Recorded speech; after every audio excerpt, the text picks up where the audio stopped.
شعر از فروغ فرخزاد با دکلمه محمد اکبر عظیمی.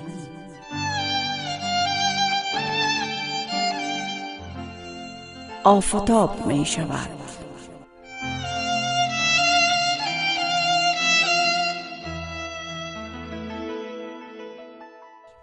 نگاه کن که غم درون دیده ام، چگونه قطره قطره آب می شود. چگونه سایه سیاه سرکشم اسیر دست آفتاب می شود. نگاه کن تمام هستیم خراب می شود. شراره مرا به کام می کشد، مرا به اوج می برد، مرا به دام می کشد. نگاه کن تمام آسمان من پر از شهاب می شود.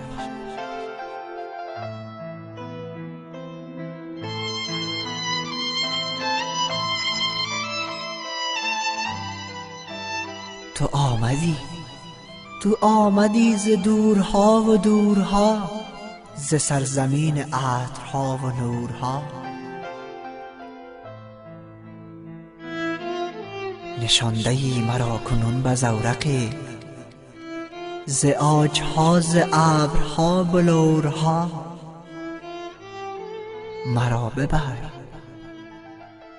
مرا ببر امید دلنواز من، ببر به شهر شعرها و شورها.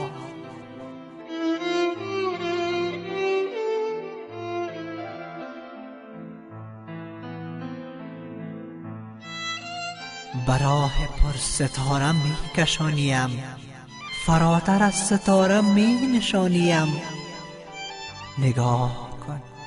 نگاه کن من ستاره سوختم، لبالب از ستارگان تب شدم. چو ماهیان سرخ رنگ ساده دل، ستاره چین برگه های شب شدم.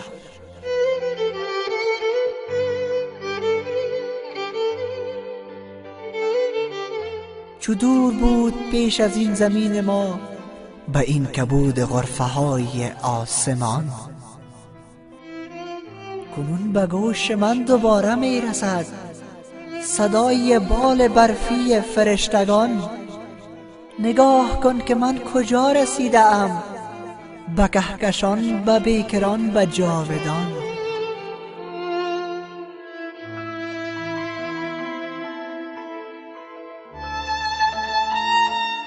کنون که آمدیم تا به اوجها، مرا بشوی در شراب موجها.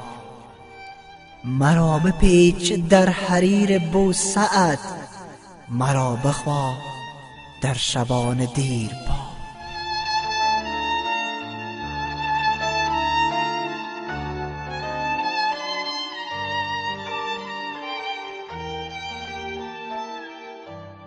مرا دگر رها مکن، مرا از این ستاره ها جدا مکن. نگاه کن که موم شب به راه ما، چگونه قطره قطره آب می شود. صراحی سیاه دیدگان من، صراحی سیاه دیدگان من. بلالای گرم تا لبالب از شراب خواب می شود.